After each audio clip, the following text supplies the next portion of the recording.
Eve no Jikan was a strange experience. So I found it through the theatrical release, and without really knowing anything about it, I decided to sit down and watch it. I think for a long time, while this was in my list, I'd actually forgotten what movie it was, and I got it mixed up with another OVA series about robots, so I didn't really know what to expect. But what I got was very good, very pleasant. So just to begin with, it's got this strange style about it. Everything about it just feels a little bit odd, a little bit different from how anime normally feels. It's got a lot of CG. It's very reliant on this weird blur effect. It's got 3D models spliced here and there, and one of the characters is actually like entirely 3D like the whole time because he's got like this jittery thing going on. And I guess they figured that animating that in 2D would be like too hard, because of the way all the moving parts sort of jiggle about. I don't really understand why there's such a reliance on CG here, but it looks good. The plot is pretty simple. It's about a world in the not too distant future, but I'd still say future, where androids have become super commonplace, and they sort of just they do stuff for you. They help around the house. People just treat them sort of like a PDA that also makes you breakfast and does your chores. Pretty much everyone's got an android. So that's the main concept. Then there's this whole other thing about people who are super obsessed with androids or are like in love with them, and they're called dorike. I think it's translated most commonly to like android sympathizers. They're either people who are like in love with their androids or who just treat them really nicely and like say things like please and thank you. There's like a scene in the movie where this girl's android brings her like a raincoat or change of clothes or something. She's like, oh, thank you. And then the other girls in her class laugh at her, which seems strange to me. I don't really think that people would laugh at you, but I don't know. That's the universe that it portrays. There's also the ethics committee, which are against Dory K.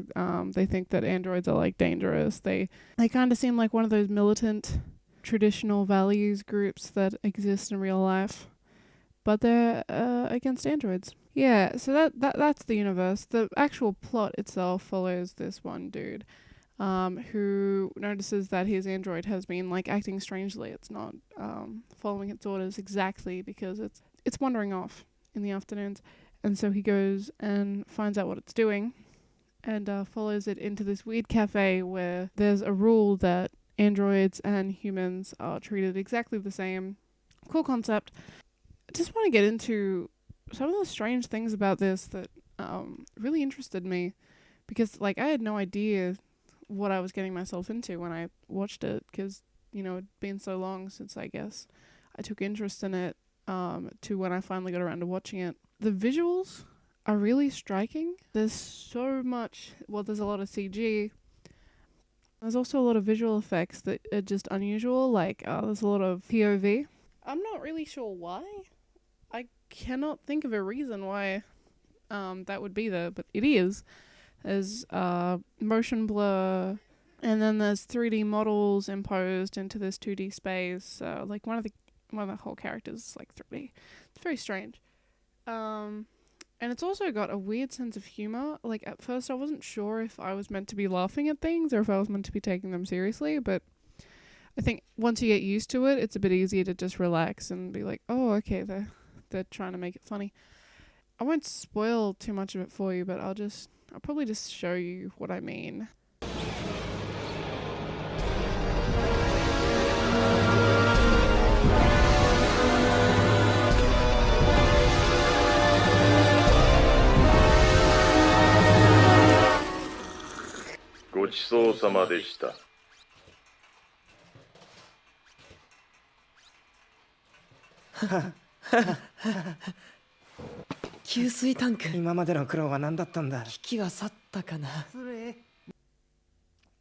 So yeah, it's very strange.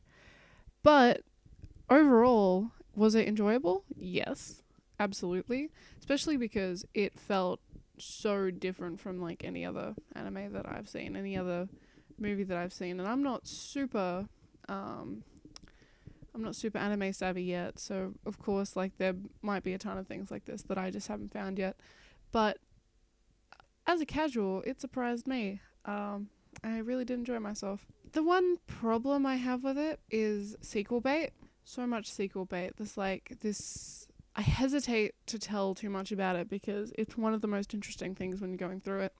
But there's this whole underlying plot line that feels like it's going somewhere, and then I got to the last 20 minutes and I was going, where is this going to go? We've only got 20 minutes left. How are they going to resolve all this stuff that they've set up? And then they just don't at all. I don't know if that's because it got cut short or if because they wanted to like bait a sequel, or I don't know if they're going to work out how the Blu-rays were. It was weird. But yeah, so that's Eve no Jikan. So would I recommend it? Yes. I recommend watching the theatrical release because that's how I did it. It's like hour and 40 minutes off the top of my head if you watch the theatrical release, and I think that that's the best way to enjoy it because as a show it would seem a little bit strangely paced, I think, but as a movie it's very good.